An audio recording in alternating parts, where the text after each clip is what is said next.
బండి సంజయ్ కుమారుడు బండి భగీరథను ఇప్పటివరకు అరెస్టు చేయకపోవడాన్ని నిరసిస్తూ సిరిసిల్ల పోలీస్ స్టేషన్ ఎదుట బీఆర్ఎస్ శ్రేణులు ఆందోళనకు దిగాయి. సాధారణ వ్యక్తులపై కేసులు నమోదైతే గంటల్లో అరెస్ట్ చేసే పోలీసులు కేంద్ర మంత్రికి సంబంధించిన కేసులో మాత్రం ఎందుకు ఆలస్యం చేస్తున్నారని ప్రశ్నించారు.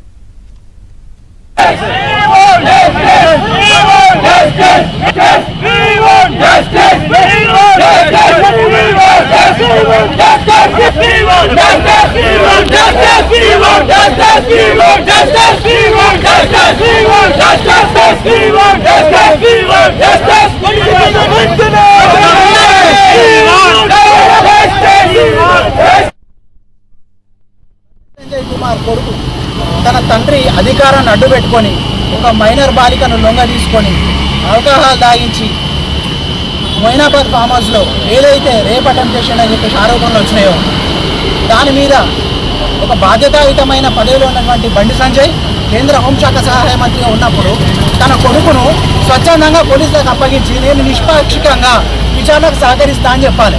అటు వదిలేసి కుటుంబ సభ్యులను ఇంటికి పిలిపించుకొని నేను తలుచుకుంటే మీరు ఉండరు, మా అభిమానంతో మిమ్మల్ని చంపేపిస్తా, నోరు మూసుకొని మీ పరిధిలో మీరు ఉండాలని చెప్పేసి తన పదవిని అడ్డం పెట్టుకొని ఆ కుటుంబ సభ్యులను ఆ అమ్మాయిని భయభ్రాంతులకు గురి చేసి ఒక 17 సంవత్సరాల అమ్మాయిని మానసిక క్షోభ గురి చేయడం జరిగింది.